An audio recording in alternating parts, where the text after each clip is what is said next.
Disclaimer. Cerita ini adalah kisah pribadi yang telah disamarkan dan ditulis ulang untuk kepentingan hiburan.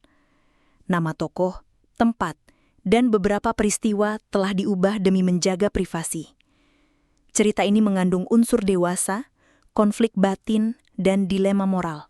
Tidak untuk ditiru, namun sebagai bahan renungan tentang cinta, kehilangan, dan keputusan yang kita sesali atau simpan diam-diam dalam hati.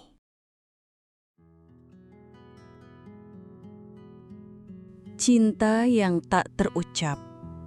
Rahasia di balik senyum Arsy. Namaku Arjun. Saat kisah ini terjadi, aku masih anak SMA. Dan anehnya, rasanya seolah baru kemarin. Bahkan hingga kini, kenangan itu masih menggantung di benak. Seperti hujan yang tak kunjung reda, meski musim telah berganti. Aku bukan siapa-siapa.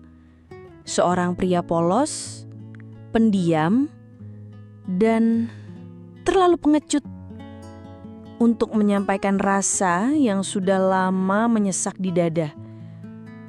Setiap pagi, aku datang ke sekolah dengan semangat yang aneh.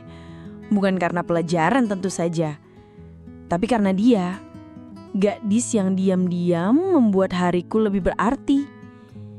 Namanya Arsy. Bukan hanya cantik, meski jelas semua mata akan sepakat bahwa dia memang menawan. Tapi bukan itu yang membuatku jatuh.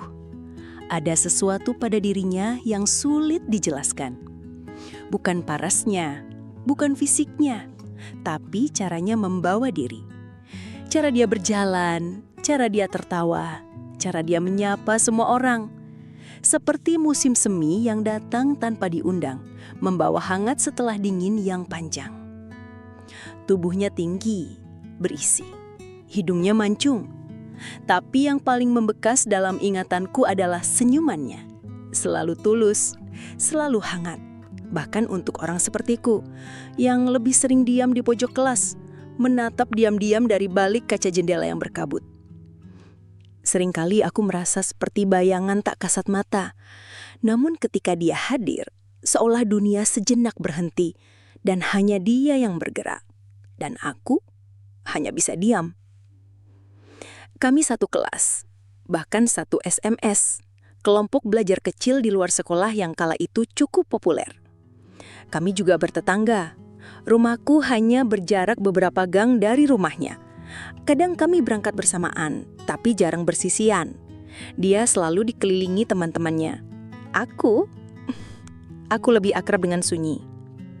Namun, ada masa-masa kecil, kilas kenangan samar yang kadang hadir dalam mimpi. Saat kami masih bocah, bermain sepeda di jalanan kecil desa. Saat Arsy tertawa lepas karena terjatuh di selokan dangkal.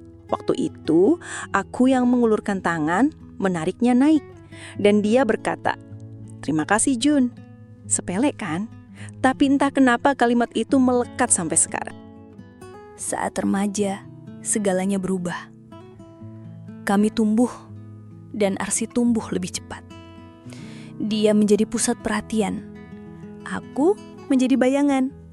Tapi perasaanku tetap tinggal di tempat, tak bergeser sedikit pun. Pernah suatu hari, dia duduk di sebelahku saat guru belum masuk. Hanya kami berdua. Ia tersenyum dan bertanya hal sederhana tentang PR matematika. Tapi bagiku, itu seperti percakapan paling berarti dalam hidupku. Aku menjawab singkat. Bodohnya, bahkan tak berani menatap matanya.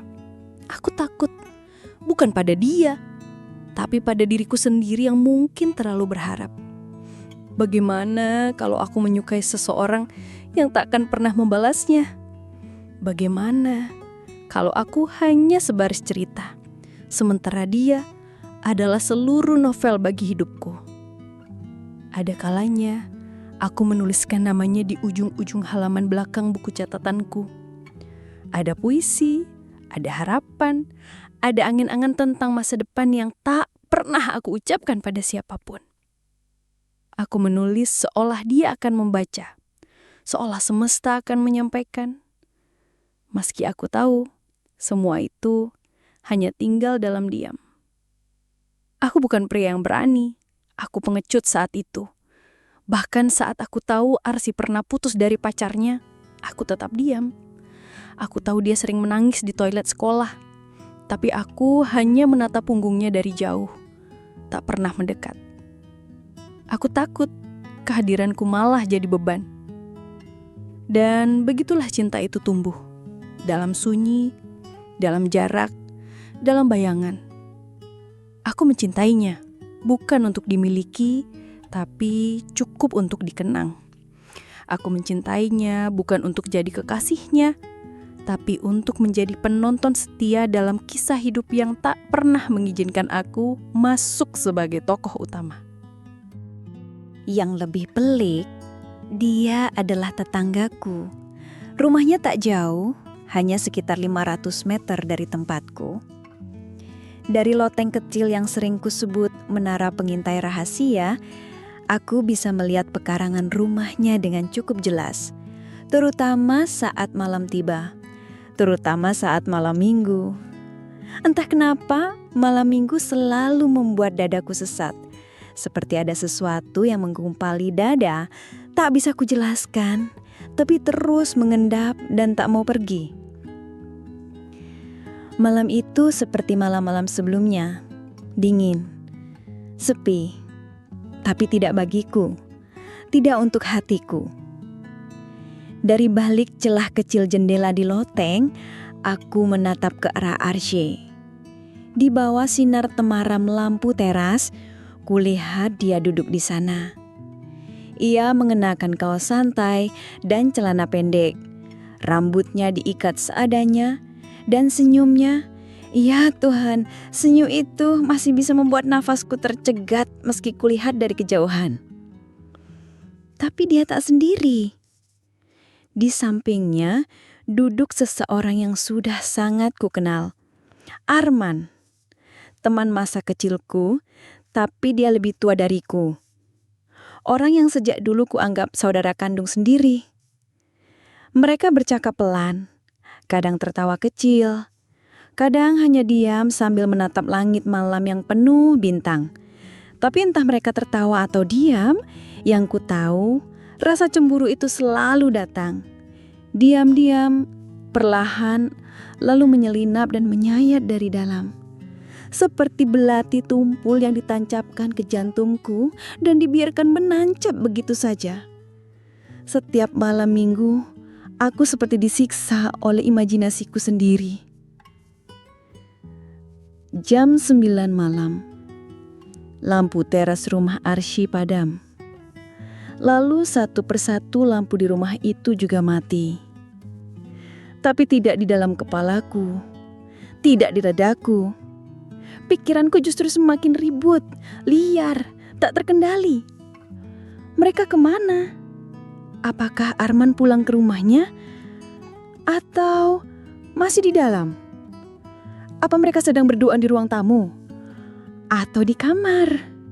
Bayangan itu menghantuiku. Malam-malam selanjutnya pun begitu. Aku mulai hafal kebiasaan mereka. Hari Jumat sore, Arman datang, menginap di rumah pamannya yang tak lain adalah ayah Arsy. Mereka bilang karena Arman kuliah di luar kota dan butuh tempat singgah setiap akhir pekan. Tapi bagiku, itu terasa seperti hukuman. Setiap Jumat sore, saat melihat motor Arman terparkir di depan rumah Arsy, hatiku seperti diremas. Sakit, diam-diam, tapi dalam. Sabtu malam, mereka kembali duduk di teras. Kadang makan mie bersama. Kadang hanya saling bercerita. Kadang Arsy tertawa begitu lepas. Dan itu menusuk lebih dari apapun. Yang paling menyakitkan adalah ketika aku melihat Arman menyentuh kepala Arsy, pelan, lembut, seperti membelai. Dan Arsy tak menolak. Dia bahkan tersenyum. Aku ingin berteriak, tapi aku hanya bisa menatap dalam diam, seperti penonton tak berguna dari loteng rumahku sendiri. Pernah sekali, aku nekat mengirim pesan pada Arsy. sebuah pesan sederhana. "Malam ini dingin ya, kamu sering duduk di luar, gak takut masuk angin." Pesan itu kubuat seolah basa-basi. Padahal sebenarnya aku hanya ingin dia tahu bahwa aku memperhatikan. Tapi pesan itu hanya dibaca, tak dibalas. Dan itu cukup untuk membuat malamku tambah buruk. Aku memandangi layar ponsel selama jam-jam, lalu meletakkannya, lalu mengambilnya lagi. Berkali-kali, seolah ada harapan dia akan membalas. Tapi tidak. Aku mulai bertanya-tanya, apakah dia tahu perasaanku? Apakah dia sadar bahwa aku menyukainya sejak lama? Sejak SMP, saat kami masih sering berangkat bareng ke sekolah. Sejak dia pertama kali menoleh padaku dan tersenyum sambil menyapa, "Pagi Jun." Senyum yang sangat sederhana, tapi membuat hari-hariku cerah. Setidaknya dulu saat Arman belum masuk dalam gambar. Yang lebih menyakitkan, Arman tahu aku pernah dekat dengan Arsy. Kami dulu sering bermain game bareng, nonton film bareng, bahkan pernah jalan bertiga.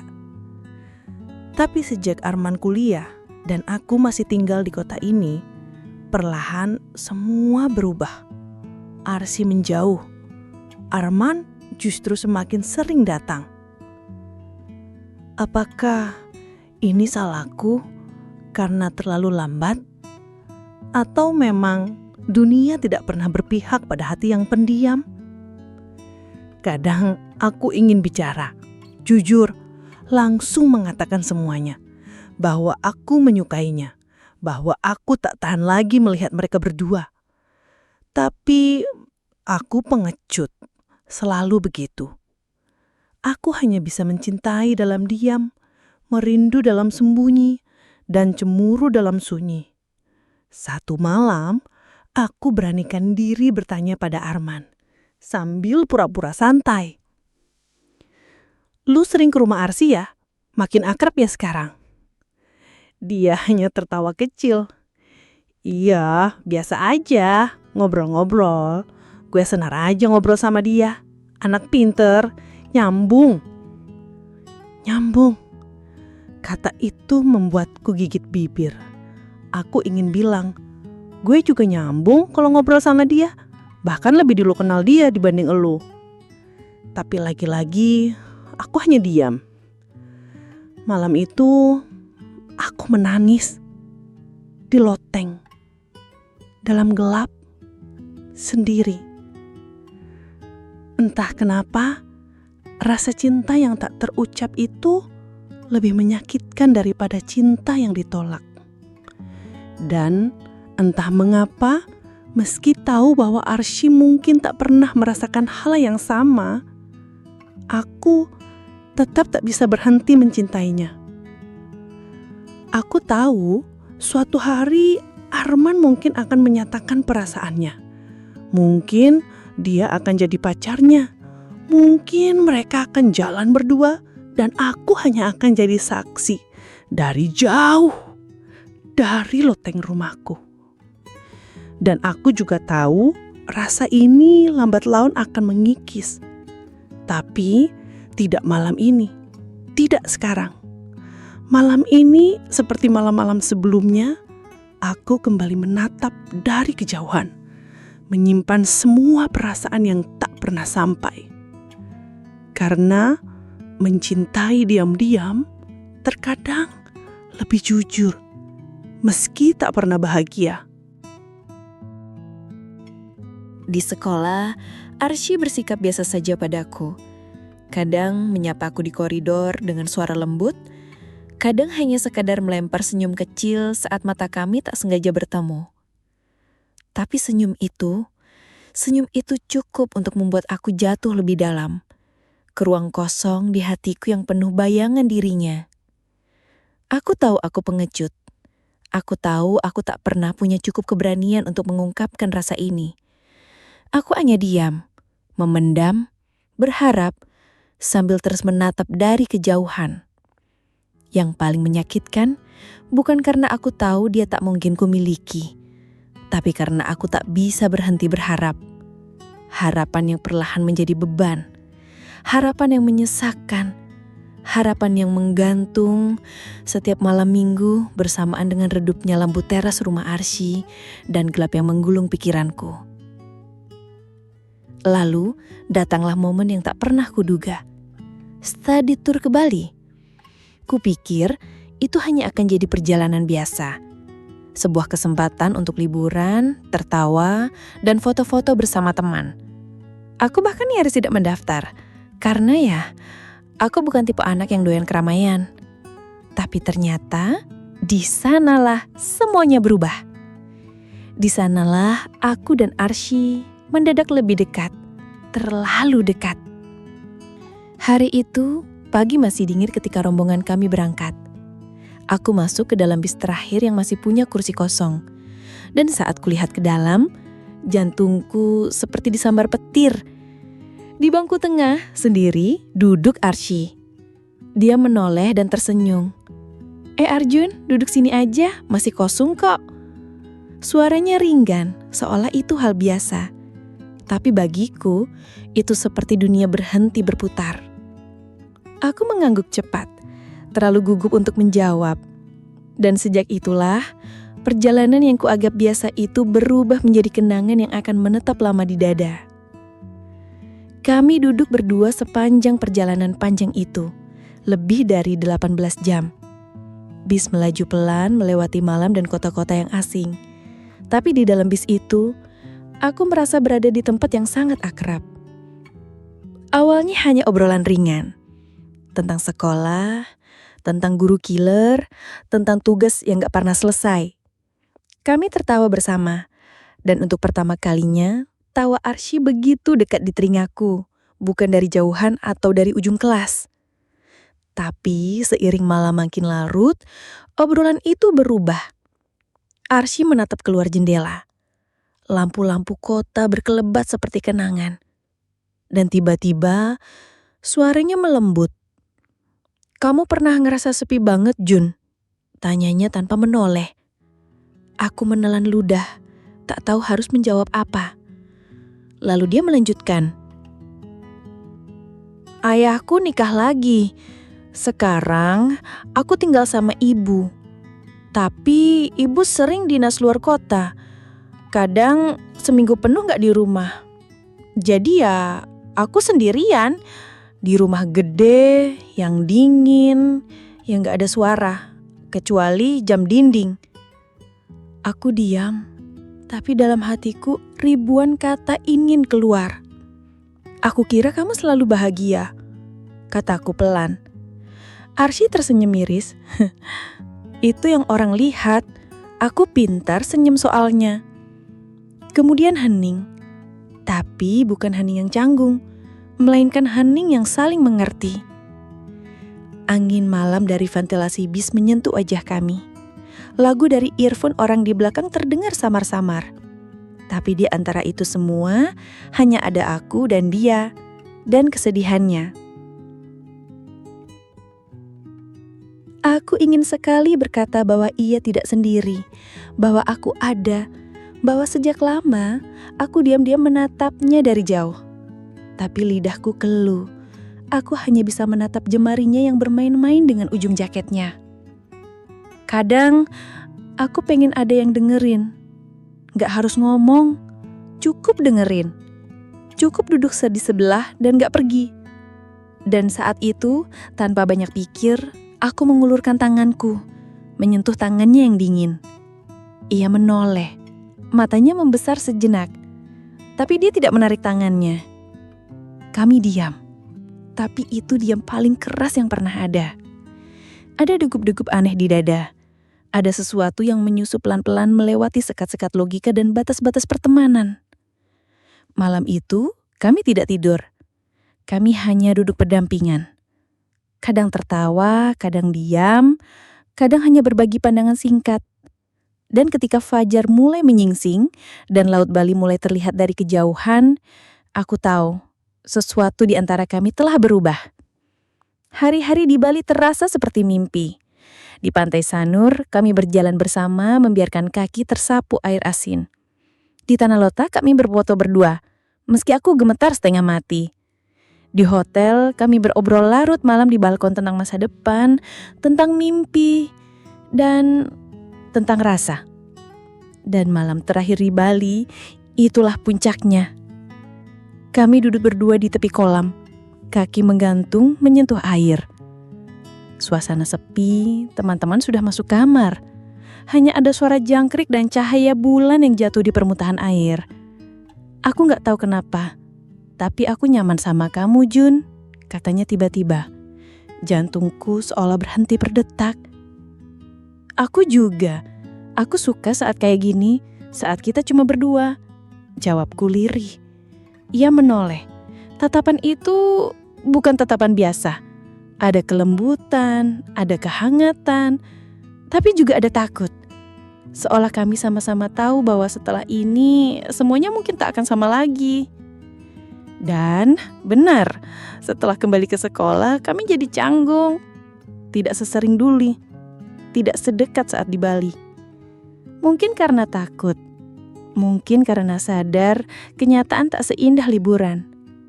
Tapi bagiku, perjalanan itu adalah awal dari sesuatu yang tak pernah selesai. Perjalanan itu adalah tempat di mana aku melihat Arsy bukan sebagai gadis pujaan dari jauh, tapi sebagai manusia utuh, dengan luka, dengan harapan, dan dengan senyuman yang diam-diam ku tampung dalam kenangan. Sejak hari itu, aku tahu, aku tak bisa lagi membohongi diri sendiri. Aku jatuh cinta. Bukan pada Arsy yang semua orang kenal, tapi pada Arsy yang kutemui di bis malam itu. Arsy yang sepi, yang rapuh, dan yang membuatku ingin menjadi rumah dalam sunyinya. Sejak pulang dari Bali, segalanya berubah. Sejak hari itu, Arsy mulai sering menghubungiku. Awalnya hanya obrolan ringan, menanyakan kabar, tugas sekolah, atau hal-hal sepele yang biasa kami bahas di kelas. Tapi seiring waktu, ada nada yang berbeda.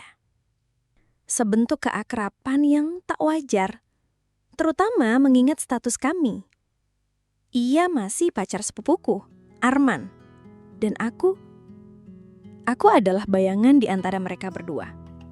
Selalu ada, tapi tak pernah dianggap nyata. Bilang aja aku ke rumah temen, katanya suatu malam, saat mengajakku bertemu diam-diam. Ujung kalimatnya diselingi tawa kecil. Suara yang lembut seperti bisikan angin sore. Satu sisi diriku ingin menolak, ingin menjauh, ingin berhenti jadi bagian dari kebohongan ini. Tapi sisi lain, sisi yang sudah terlalu lemah karena perasaan ini, tidak bisa. Dan aku menurut. Kami bertemu di tempat-tempat sunyi, di pojok taman kota, di warung kopi tua yang sudah hampir tutup, bahkan di jalanan sepi dekat sawah. Hanya duduk berdua sambil memandangi bintang. Arsy tidak pernah menyebut namaku dengan panggilan khusus, tapi tatapan matanya, cara dia menyandarkan kepala ke pundakku, cara dia menggenggam jemariku saat tak ada orang yang melihat, semua itu menipu hatiku. Seolah aku berarti, seolah aku lebih dari sekedar pelarian. Sampai malam itu, kami memutuskan pergi agak jauh ke daerah pegunungan.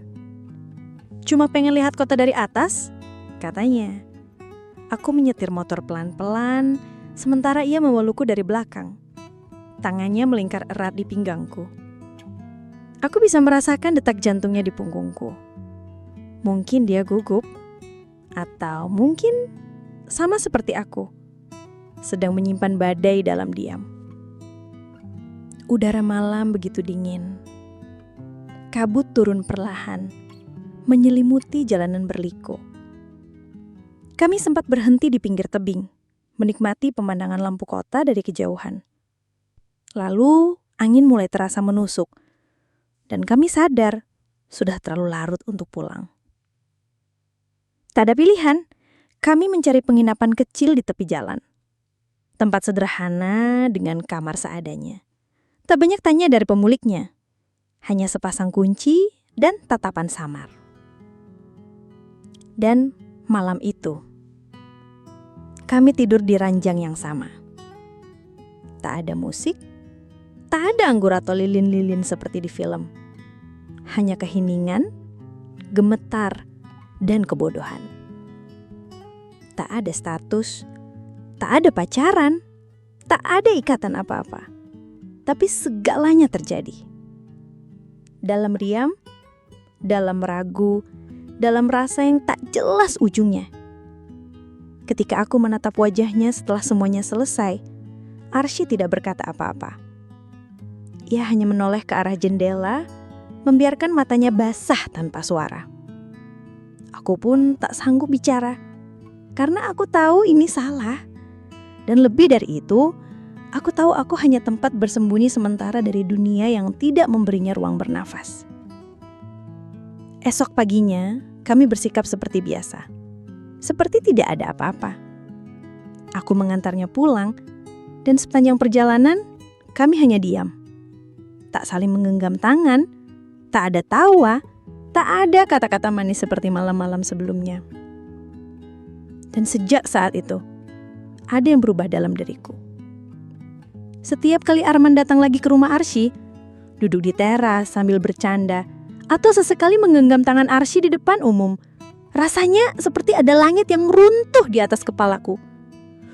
Seolah semua oksigen di dunia menghilang dan menyisakan sesak di dadaku. Aku tahu aku tidak punya hak untuk cemburu. Tapi justru karena itu, luka ini makin dalam.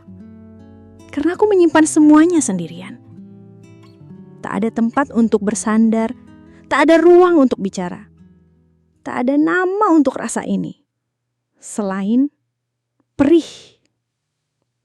Setiap kali aku melihat Arsy dari jauh, entah saat dia berjalan melewati kelasku, atau ketika dia tertawa bersama teman-temannya, aku selalu bertanya dalam hati, apakah malam itu berarti apa-apa bagimu?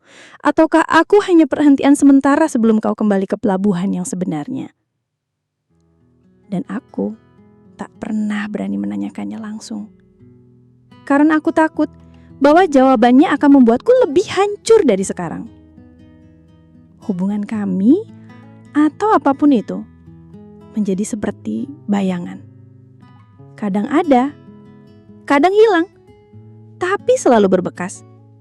Kadang ia kembali mengirim pesan tengah malam. Kadang ia menghilang berhari-hari. Tapi aku tetap menunggu, tetap bodoh, tetap berharap pada sesuatu yang tak pernah dijanjikan. Sampai akhirnya aku sadar bahwa mencintai Arsy itu seperti berdiri di tepi jurang. Indah, menegangkan, tapi sekali jatuh, tak ada jalan kembali. Dan aku sudah terjatuh, terlalu dalam. Arsy tidak milikku. Tapi dia juga bukan sepenuhnya milik Arman. Lalu, aku ini siapa? Pertanyaan itu terus menggumuruh dalam kepalaku, seperti ombak yang tak pernah lelah menghantam karang. Hari demi hari, aku berjalan dalam bayang-bayang mereka. Menyimpan rasa yang tak pernah sempat diucap, hanya bisa kuendapkan di dasar dada, mengendap bersama luka dan rindu yang tak berani tumbuh. Arman adalah sahabatku, dan Arsy adalah cahaya yang anehnya bersinar paling terang justru saat aku mencoba berpaling. Dia bukan sekedar teman SMA. Dia adalah diam yang selalu membuatku gelisah. Tawa yang selalu kuingat bahkan setelah pulang ke rumah. Dia adalah andai dalam setiap doa malamku. Tapi Arsy memilih berjalan di samping Arman. Setidaknya, di mata semua orang, mereka sepasang kekasih yang serasi. Hanya aku yang tahu bahwa ada celah yang tak pernah bisa ditambal oleh siapapun. Celah itu menganga di antara mereka. Dan celah itu bernama aku. Dan puncaknya adalah malam itu. Malam hujan deras. Langit menggelap seperti hati yang sudah terlalu lama menyimpan kekecewaan. Petir menyambar seperti suara jerit yang tak pernah terucap. Aku berjalan tanpa payung, membiarkan tiap tetes hujan menghantam wajahku. Dingin menusuk tulang, tapi dadaku justru terbakar. Dengan langkah berat tapi pasti, aku berdiri di depan rumah Arsy. Lampunya masih menyala. Ada bayangan tubuh di balik tirai. Aku tahu dia di sana. Aku tahu dia bisa merasakan keberadaanku. Sama seperti aku selalu merasakan dirinya, bahkan saat dia tidak ada. Kutekan bel. Beberapa detik kemudian, pintu terbuka. Dan di sana dia berdiri. Arsy. Dengan rambut basah, mata sedikit membengkak dan tatapan yang seakan berkata, akhirnya. Dia tak berkata apa-apa. Hanya menarikku masuk, lalu mengunci pintu dari dalam. Kami saling diam.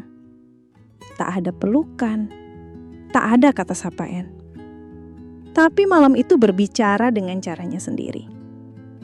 Hening, tapi menyentuh jauh ke dalam. Bukan lewat ucapan, tapi lewat nafas yang saling terasa. Lewat mata yang saling menatap lama dan tak mampu berpaling. Kami duduk berdua di ruang tamu. Lampu temaram, jam dinding berdetak lambat seolah ikut menahan nafas. Di luar, hujan masih deras. Tapi di dalam sini, badai yang sesungguhnya baru saja mulai.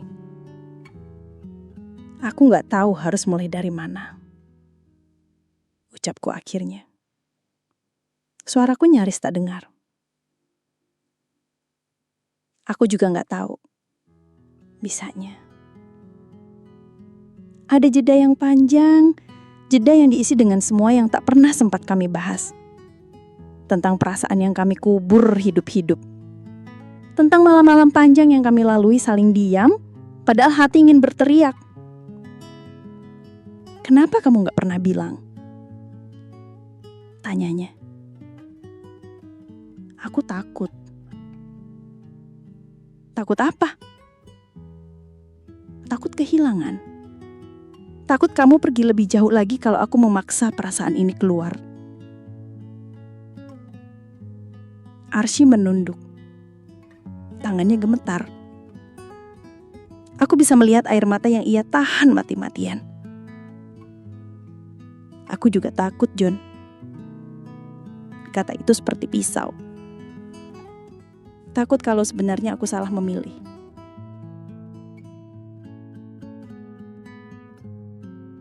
Pandangannya kosong menatap lantai, tapi aku tahu isi hatinya sedang kacau. Kamu bahagia sama dia? Butuh waktu baginya menjawab. Aku nyaman, tapi bahagia. Mungkin aku cuma berusaha meyakinkan diri. Aku tak tahu harus bahagia atau hancur mendengar itu. Karena ternyata hatinya tak pernah utuh untuk Arman. Tapi bukan berarti dia utuh untukku. Kami hanya dua orang yang terlambat bicara. Dan malam itu, dengan suara hujan sebagai latarnya, kami mengurai luka. Perlahan, tanpa sengaja, tanpa rencana. Tanganku menggenggam tangannya. Dia tidak menolak, tapi juga tidak membalas erat. Hanya membiarkannya begitu. Seolah itu sudah cukup, tapi juga tak pernah benar-benar cukup. Aku selalu nunggu kamu bilang sesuatu, katanya lirih.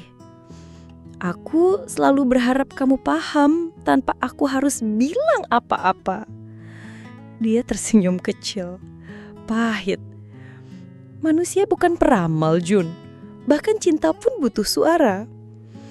Dan di itulah aku sadar semua ini bukan salah dia, bukan juga salah Arman. Mungkin bukan salah siapa-siapa. Kami hanya orang-orang yang hidup dalam waktu yang salah, dengan hati yang bingung, dan cinta yang tak tahu harus kemana. Malam itu tak berakhir dengan pelukan, tak berakhir dengan ciuman seperti dalam cerita-cerita film. Tidak ada romansa manis, tidak ada janji, tidak ada kejelasan.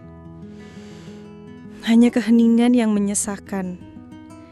Tapi saat aku pamit dan melangkah keluar, dengan pakaian basah kuyup dan hati yang lebih kacau dari sebelumnya, aku tahu satu hal dengan pasti, bahwa cinta yang tidak pernah memiliki adalah cinta yang paling menyiksa. Karena dia tetap tinggal di hati, tapi tak pernah bisa digenggam sepenuhnya. 1 tahun berlalu. Hari-hari setelah kelulusan berjalan seperti bayangan. Waktu terus berjalan, tapi sebagian diriku tertinggal di masa lalu. Di ruang kelas itu, di teras rumah itu, di malam di penginapan pegunungan itu, dan tentu di hati Arsy. Perpisahan sekolah menjadi akhir dari segalanya, atau begitulah kukira. Arsy bilang ia akan melanjutkan kuliah di luar kota. Tak jauh, tapi cukup untuk memisahkan kami. Kami berpisah tanpa pelukan, tanpa janji. Hanya sebuah kalimat lirih dari bibirnya. Hati-hati ya. Dan aku, seperti biasa, hanya mengangguk. Pengecut seperti dulu. Tak pernah berani menahan yang ingin pergi. Lalu hidup berlanjut. Semua orang sibuk dengan dunia barunya. Aku kuliah di kota kecil dekat rumah. Sementara Arsy menghilang seperti kabut pagi yang menguap perlahan. Sampai kabar itu datang 5 tahun kemudian. Arsy menikah. Bukan dengan Arman. Bukan juga dengan cinta lamanya yang pernah kucurigai diam-diam. Tapi dengan seorang dokter. Berusia 48 tahun, kaya, terpandang, sudah 2 kali menikah, dan jauh lebih tua dari Arsy. Hampir 2 dekade. Saat mendengar kabar itu dari temanku yang tanpa sadar menceritakannya, aku hanya diam. Tapi hatiku runtuh dalam sepi yang tak bisa dijelaskan. Sakit, jauh lebih dari itu. Aku merasa kosong. Seperti lorong panjang tanpa ujung, gelap dan dingin. Karena selama 5 tahun itu, aku tak pernah benar-benar membuka hatiku untuk siapapun. Dalam setiap senyumku, dalam setiap tatapan pada perempuan lain, tetap ada satu nama yang tak pernah benar-benar pergi. Arsy. Namanya masih kutulis di buku catatan kecilku. Masih kusebut dalam doa yang tak kusadari kupanjatkan. Masih muncul di kepalaku saat malam terlalu panjang dan pikiranku tak bisa tidur. Lalu, takdir dengan cara yang aneh membawaku kembali ke namanya. Aku bertemu dengan Dandi, sepupunya, secara tak sengaja di sebuah acara komunitas. Dandi sekarang bekerja sebagai perawat di rumah sakit milik suami Arsy. Dari Dandi, aku tahu semuanya. Arsy kini bekerja sebagai staf proyek di perusahaan tambang milik suaminya. Dan aku, entah kenapa, nekat. Tanpa pikir panjang, aku melamar kerja ke sana. Ijazahku pas, pengalaman cukup, jurusanku teknik geologi, memang dibutuhkan. Dan saat panggilan kerja itu datang, tubuhku gemetar hebat.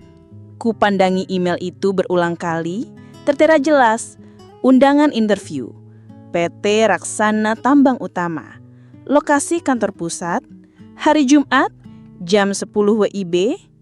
Tanganku bergetar, napasku sesak. Bukan karena posisi itu sulit, bukan karena aku tak siap, tapi karena aku tahu, di sanalah Arsy sekarang bekerja. Hari itu, aku datang lebih awal, mengenakan kemeja putih yang disetrika dengan gugup. Sepatu mengkilap, Rambut disisir rapi, tapi jantungku tak bisa diajak kompromi. Degupnya menggila. Ruang tunggu kantor dipenuhi pelamar lain, tapi mataku hanya tertuju pada satu pintu. Pintu yang bertuliskan ruang HRD dan manajer proyek. Namaku dipanggil, aku berdiri mencoba tenang. Padahal kakiku nyaris tak bisa melangkah. Aku masuk dan silakan duduk. Suaranya langsung menghantam ke jantungku. Lembut, tenang, tapi menggetarkan semua ingatan yang telah lama kutanam dalam-dalam. Aku menatap ke depan. Dan di sana dia, duduk di balik meja kayu besar. Mengenakan blus krem, rambut diikat rapi, wajahnya dewasa, tapi tetap Arsy yang kukenal. Dia tampak terkejut, tapi dengan cepat menguasai ekspresi. "Kita pernah kenal ya?" tanyanya telan. Aku menelan ludah, mencoba tersenyum. "Arjun, dulu kita satu kelas, SMA." Wajahnya berubah, pelan, matanya membulat sedikit. Lalu ia menunduk, menahan sesuatu yang tak ingin terlihat. "Oh Tuhan, Arjun," katanya pelan. "Aku hampir tak mengenalimu." Aku tertawa kecil, gugup. "Ya, udah lama banget." Dia menatapku sejenak, hening. Lalu dengan pelan, ia membuka map yang ada di mejanya.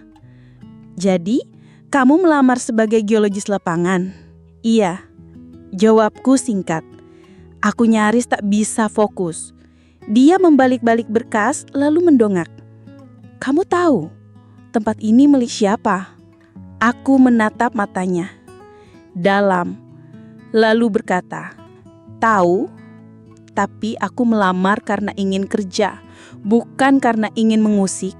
Seketika matanya berkaca-kaca, dia tersenyum tipis. "Jawaban yang jujur," ucapnya pelan. Dan tiba-tiba suasana berubah. Kita bukan dua orang profesional yang saling mewawancara. Kita dua masa lalu yang dipertemukan kembali oleh takdir. Dia menunduk, menarik napas dalam. "Jadi kamu melamar di sini?" "Sangat," jawabku mantap. "Kalau kamu mengizinkan." Arsy menatapku lama lalu berkata, "Kita butuh orang lapangan, dan aku tahu kamu dulu cerdas, serius." Aku mengangguk, dan dia tersenyum. "Selamat Arjun, kamu diterima." Tubuhku lemas, bahagia, tapi juga takut. Dan lebih gilanya lagi, aku ditempatkan di satu ruangan bersama dengan Arsy. Hari pertama kerja, aku datang pagi, tapi Arsy sudah di ruangan. Duduk menatap layar, rambutnya dikuncir setengah, matanya sembab, mungkin kurang tidur. "Pagi," sapaku. Dia menoleh, senyum lembut. "Pagi juga Arjun." Dan di saat itu, aku tahu semuanya seperti berulang. Kita duduk berdampingan di meja yang hanya dipisah satu lemari kecil. Awalnya canggung, tapi perlahan-lahan percakapan ringan muncul, lalu makin dalam. Hari demi hari, Arsy mulai terbuka tentang pekerjaan, tentang rumahnya, tentang hidupnya. Satu malam, saat lembur, ia menatap layar cukup lama, lalu berkata tanpa menoleh, "Kadang aku iri sama kamu." Aku menoleh. "Iri kenapa?" Dia berkata, "Kamu masih bisa milih, sementara aku hanya bertahan." Aku tak langsung menjawab. Aku tahu itu bukan sekedar curhat, itu tangisan yang tak bersuara. Beberapa minggu berlalu sejak proyek itu dimulai, dan perlahan-lahan batas antara profesional dan pribadi mulai mengabur. Arsy mulai sering mengajakku survei lapangan. Alasannya selalu masuk akal. memastikan progres, mengecek data langsung, atau sekedar koordinasi teknis. Tapi entah kenapa rasanya lebih dari itu. Seperti ada sesuatu di balik tatapannya yang sesekali terlalu lama, atau sentuhan ringan yang seolah tak sengaja tapi terasa penuh makna. Kita pergi ke daerah tambang di lereng pegunungan. Medannya berat, jalannya terjal dan berliku. Kita naik mobil double cabin, berdua di kursi depan, melewati jalur berbatu yang sepi dan dingin. Kabin teknisi menjadi tempat kami bermalam. Sederhana, sunyi, hanya diterangi lampu temaram dan suara angin malam yang berayap di sela-sela dinding kayu. Saat siang, kita bekerja, memeriksa lokasi pemboran, mencatat titik-titik GPS, berbicara dengan para teknisi. Tapi saat malam turun, semuanya berubah. Kita duduk di teras kabin, ditemani secangkir kopi hitam, memandangi bintang yang bertabur di langit pegunungan. Disitulah percakapan kami jadi lebih dalam. Tentang masa lalu, tentang rumah tangganya, tentang kesepian yang sering tak terlihat. Aku mulai melihat sisi lain Arsy, bukan lagi sebagai atasanku, tapi sebagai perempuan yang lelah, yang menahan begitu banyak di balik senyumnya. Dan aku mulai tenggelam. Makin hari makin sulit membedakan mana pekerjaan dan mana perasaan. Perjalanan-perjalanan itu bukan lagi sekadar urusan kantor. Ada jeda-jeda sunyi yang hangat, ada tawa yang muncul tanpa alasan, dan ada diam yang terlalu nyaman untuk diabaikan. Mungkin kami sedang menghindar dari kenyataan, tapi di tengah sunyi pegunungan itu, rasanya dunia hanya milik kami berdua. Itu tentang kita. Di satu malam, saat kami duduk berdua di beranda kabin sambil minum kopi saset, angin dingin menusuk kulit, Arsy berkata, "Aku nikah bukan karena cinta, tapi karena ibuku bilang pria itu bisa menjamin masa depan." Aku diam. Dan dia memang baik, tapi dia bukan rumah. Aku masih diam. Ia menoleh padaku, "Kenapa kamu gak pernah ngomong waktu itu, Jun?" Pertanyaan itu membuatku ingin menangis. Aku pengecut. Jawabku jujur. Waktu itu aku takut kehilangan kamu kalau aku jujur. Ia tertawa kecil, getir. Lucu ya, kita dua orang yang saling mencintai tapi gak pernah bicara. Kami terdiam, lalu entah siapa yang lebih dulu, tangan kami saling menggenggam. Tak ada ciuman malam itu, tak ada pelukan malam itu, tapi hatiku hangat, sakit, campur aduk. Beberapa bulan kemudian semuanya makin rumit. Hubungan kami yang bahkan tak pernah benar-benar kami beri nama berkembang di bawah bayang-bayang diam. Seperti tanaman liar di sudut pekarangan yang gelap, tumbuh tanpa izin tapi tetap tumbuh. Arsy masih tersenyum di kantor, masih menyaparkan kerja, masih menjalankan pekerjaannya dengan profesionalisme tanpa celah. Tapi aku tahu, matanya tak bisa menyembunyikan semuanya. Aku tahu setiap tawa kecilnya adalah bentuk dari pelarian, dan setiap sunyi yang dia genggam adalah luka yang tak bisa ia tangisi terang-terangan. Lalu datanglah hari itu. Hari di mana seorang pria masuk ke kantor kami dengan langkah mantap dan aura dingin yang langsung membuat suasana berubah. Semua orang menoleh, diam, menebak-nebak siapa dia. Tapi aku tahu siapa dia. Suami Arsy. Aku melihat dari kejauhan saat ia menghampiri meja Arsy. Mereka berbicara pelan, tak ada suara tinggi, tak ada drama seperti di sinetron. Tapi dari gerakan tubuh mereka, Dari sorot mata Arsy yang tiba-tiba menunduk dan dari tangan suaminya yang mencengkram kursi terlalu erat, aku tahu itu bukan percakapan biasa dan itu bukan kelembutan. Itu kontrol, kekuasaan, pengemilikan. Setelah hari itu, Arsy berubah. Tidak drastis, tapi cukup untuk membuat dadaku terasa sesak setiap kali melihatnya pagi-pagi datang dengan mata sembab, lalu pura-pura sibuk membuka laptop. Pakai concealer, kok mataku tetap kelihatan bengkak ya? Katanya suatu pagi. Mencoba bercanda, tapi senyumnya kosong. Aku hanya tersenyum tipis, tak bisa berbuat banyak. Aku tahu batas, atau mungkin aku pura-pura tahu. Malam-malamku mulai dipenuhi rasa bersalah, tapi juga kemarahan. Karena aku hanya bisa melihat dari kejauhan, karena aku bukan siapa-siapa dalam hidupnya. Secara hukum, secara sosial, secara apapun yang bisa dianggap benar oleh dunia. Hingga malam itu datang. Kami sedang dalam perjalanan dinas luar kota, menginap di sebuah villa kecil yang disediakan kantor. Kabin kayu sederhana di tengah dataran tinggi dengan kabut tipis menyelimuti malam. Semua orang sudah masuk ke kamar masing-masing. Angin dingin membuat segalanya terasa lebih senyap dari biasanya. Sekitar pukul 11 malam, ada ketukan pelan di pintu kamarku. Aku bangkit dari tempat tidur. Saat kubuka pintu, di sanalah dia berdiri. Arsy. Wajahnya pucat, rambutnya diikat asal, jaket panjang menutupi tubuhnya yang sedikit menggigil. Kita perlu bicara, katanya dengan suara gemetar. Aku mengangguk, memberinya jalan masuk.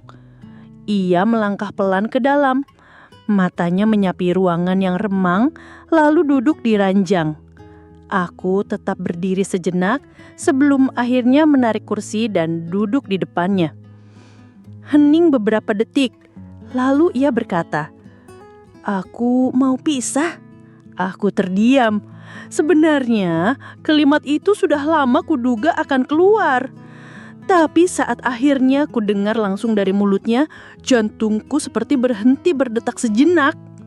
Tapi Arsy belum selesai. Tapi dia ancam keluargaku. Kalau aku pergi, semua yang ibuku punya akan disita. Bahkan bisa dipermalukan di media. Dia bilang punya koneksi di mana-mana. Aku tahu dia bisa karena beberapa temannya pejabat tinggi. Suara Arsy mulai bergetar. Ia menunduk. Tangan di pangkuannya mengentop. Aku masih tak berkata-kata. Tapi di dalam diriku badai sudah pecah. Aku ingin memeluknya saat itu juga.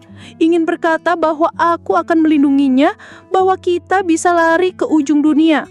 Tapi itu klise, dan dunia nyata tak seindah film-film. Lalu ia menatapku. "Kamu masih mau nunggu aku, Jun?" bisiknya. Pertanyaan itu menusukku lebih dalam dari yang kukira. Karena sebenarnya aku memang sudah menunggunya. Diam-diam. Dalam doa-doa malam, dalam lagu-lagu sendu yang kuputar diam-diam sambil memandangi bulan. Aku tak menjawab, tapi aku bangkit dari kursiku, perlahan melangkah ke arahnya. Lalu, aku memeluknya, erat, seerat mungkin, seolah ingin berkata lewat pelukan itu bahwa aku ada untuknya. Bahwa apapun yang terjadi, perasaanku tak akan berubah. Malam itu kami menangis bersama, bukan karena kami lemah, tapi karena dunia terlalu kejam pada cinta kami. Karena kadang cinta yang paling tulus justru harus hidup dalam sembunyi, harus berjalan di atas pecahan kaca dengan kaki telanjang, berharap tak berdarah terlalu banyak. Dan malam itu, untuk pertama kalinya, aku benar-benar mengerti bahwa mencintai seseorang tak selalu berarti memilikinya.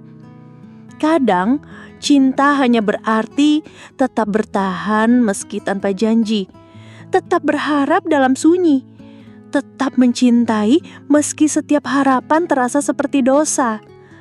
Dan saat Arsy tertidur dalam pelukanku malam itu, dengan nafas tenang dan air mata yang masih hangat di pipinya, aku tahu satu hal pasti. Aku akan tetap menunggunya. Entah berapa lama. Karena untuk cinta seperti ini, tak ada kata terlambat. Hanya ada masih bertahan. Hingga hari ini, aku masih di ruangan itu. Duduk di sebelahnya, menatapnya saat ia pura-pura bahagia di depan tim. Menghiburnya lewat tatapan singkat di sela presentasi. Dan diam-diam mencintainya seperti dulu. Kami tidak berselingkuh, tak pernah menyentuh batas. Tapi kami tahu, perasaan ini bukan milik siapa-siapa. Hanya milik kami. Terperangkap dalam jeda yang tak berujung. Jika waktu bisa diulang, aku akan bicara sejak awal. Tapi sekarang, aku hanya bisa berharap bahwa suatu hari semesta punya keberanian untuk membebaskan kami. Karena kami sudah terlalu lama menyimpan cinta yang tak pernah bisa pulang.